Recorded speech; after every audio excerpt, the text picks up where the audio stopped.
Então esses remédios, gente, tanto a tansulosina, a dutasterida, eles são paliativos. Se você parar de usar, a próstata vai continuar obstruindo. E depois de um tempo, inclusive, ela pode continuar crescendo. A dutasterida e a finasterida, gente, depois de 6 meses, artificialmente reduzem o valor do PSA. Então é como se você tivesse um fogo e você está só abanando a fumaça. Mas para você ver como é que está essa fumaça, o real mesmo, você tem que multiplicar, no caso do PSA, o valor do PSA por 2. Então, por exemplo, teu PSA você usou como DART, você ficou feliz porque o teu PSA caiu pela metade. Foi de 3 para 1,5. Mas, na verdade, ele não está 1,5. O PSA ele é 3. Você tem que multiplicar o valor por 2. Então, esses remédios eles têm uma ação limitada, mas para algumas pessoas vai super bem. Tem pacientes que tomam a vida inteira o medicamento, estão felizes, não têm sintomas ou sintomas muito leves e vão levando a vida assim. Agora, tem outras pessoas que não gostam de usar remédio, que têm efeitos colaterais de medicamentos, ou que têm complicações já mais graves. Por exemplo, um paciente perguntou hoje, tem pedra na bexiga. Como é que vai tratar a pedra na bexiga? Já é uma complicação, então tem que fazer um procedimento, tem que fazer uma cirurgia. Então, nessa cirurgia, já é bom pensar em corrigir o problema, tratar de vez o problema da próstata aumentada, da obstrução da próstata. E aí entrariam os procedimentos. Os procedimentos são procedimentos definitivos e que a gente propõe justamente nesses casos de que o paciente não quer tomar o remédio, ou o remédio não resolveu, ou tem complicações. Por exemplo, a complicação na bexiga pode ser pedra na bexiga, pode ser divertículo na bexiga, já mostra que a bexiga, eu fiz um post essa semana sobre divertículo na bexiga, então isso já significa um sofrimento bem importante da bexiga. Pode ser um resíduo pós-miccional, ou seja, você encheu a bexiga, foi no banheiro, tentou esvaziar e ainda sobrou mais de 100, 150 ml dentro da bexiga. Isso indica já, possivelmente, um comprometimento da função da bexiga. Ou tem insuficiência renal. Então, nesses casos, você tem que ser mais agressivo, Você vai propor um tratamento definitivo para desobstruir o canal da urina. E aí que está os tipos de tratamento. Existem hoje diversas técnicas cirúrgicas, em que eu vou começar pela técnica mais tradicional, que é a raspagem da próstata. A raspagem da próstata, ela já existe desde o início do século passado, ela evoluiu bastante, mas ainda assim ela tem alguns riscos e um sangramento maior, mas é a cirurgia mais realizada no mundo, é o que está amplamente disponível no Sistema Único de Saúde. Então, a raspagem é excelente, O pessoal falando sobre a raspagem aqui, só que a raspagem ela tem problema de sangramento, que o sangramento pode entupir o canal da urina, pode causar um pouco de transtorno ali no transoperatório, enquanto está internado, pode obstruir a sonda, etc. Tem o risco também da água destilada, que é utilizada durante o procedimento, que ela pode intoxicar, pode ser um caso bem grave, inclusive. E ela tem também o problema da ejaculação retrógrada, ou seja, a pessoa tem uma chance aí até de 70%, 80% de perder a ejaculação. E aí surgiram novas técnicas, como a raspagem bipolar, que é mais segura. Aí você não tem esse risco de intoxicação. O plasma também, que veio depois, foi muito bom o plasma, que vaporizava a próstata. Então, e vaporizando a próstata, você também tem o green light, que eu falei bastante aqui também. O pessoal perguntando sobre a raspagem, se tira totalmente essa parte da próstata que aumentou.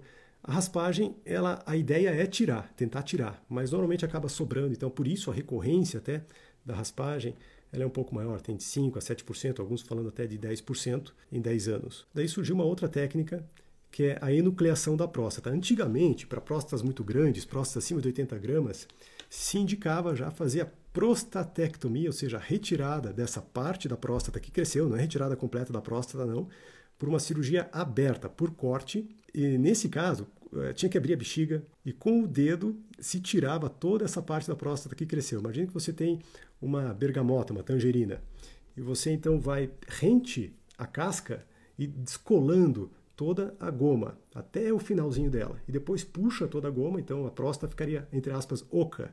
Assim mais ou menos era feita a cirurgia, por técnica aberta, e o problema disso, tinha sangramento, tinha que ficar internado 4 dias, tinha que ficar com sonda 4 de 5 dias, então era uma cirurgia que tinha um risco também de incontinência maior. E esse tipo de cirurgia, hoje em dia, ela evoluiu, não é mais feita aberta, é uma cirurgia, tem gente que faz por robô, mas hoje em dia é possível fazer essa cirurgia sem corte, então é a enucleação chamada ROLEP, tudo pelo canal da urina, em que o laser consegue justamente tirar, separar aquela goma da tangerina, no caso do exemplo que eu utilizei, da casca. E isso tira realmente a maior parte da próstata que cresceu, praticamente toda. E aí essa técnica tem a menor recorrência. Só que ela pode ter uma incontinência transitória, então você pode perder urina ali no pós-operatório.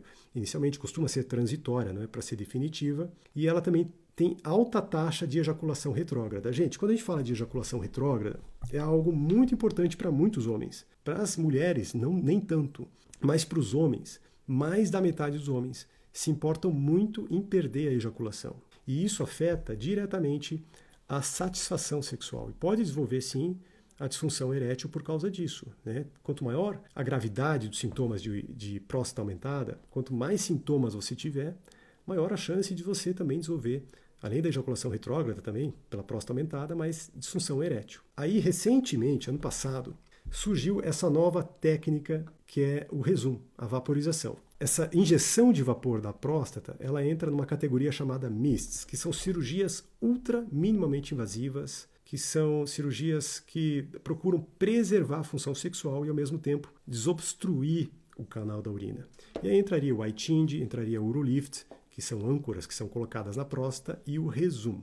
O Rezum foi o último deles a ser lançado aqui no Brasil, mas o Rezum é o único que realmente consegue reduzir o tamanho da próstata. Os outros, como por exemplo o Urolift, ele só vai apenas comprimir a próstata para liberar o canal. E comparado ao Urolift, o Rezum tem menos recorrência. Então esse é um ponto muito positivo para o Rezum. E além disso, o Rezum, como ele tira, realmente ele faz uma ablação, ele diminui o tamanho da próstata, então tem bem menos recorrência. Então os procedimentos que não causariam ejaculação retrógrada, justamente o Rezum. O Rezum, na verdade, tem 97% de sucesso. O Urolift também. Aí entraria o iTind, que na verdade o iTind, muita gente também me perguntou isso nos comentários dos posts, por que não usam stent? O iTind é uma espécie de stent, que fica ali temporariamente no canal da urina, até a próstata vai fazer, na verdade, um corte na próstata, então acaba assim desobstruindo o canal da urina e fica ali por uma semana, e isso é suficiente para desobstruir. Mas ele também tem mais recidiva. E tem outro ponto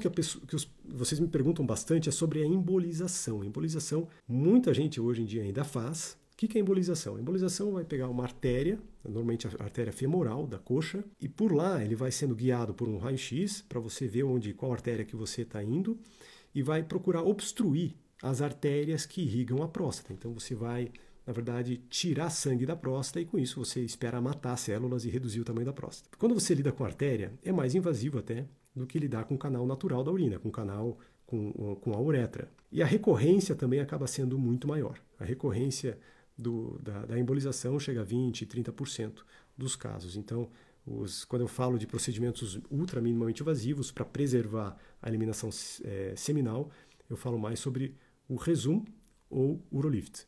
Essas duas técnicas.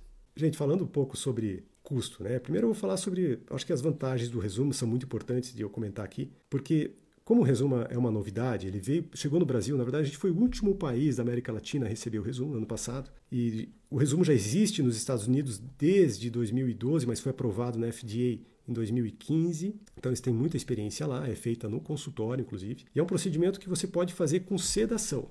É aquela mesma anestesia para você fazer uma endoscopia, então muito mais superficial.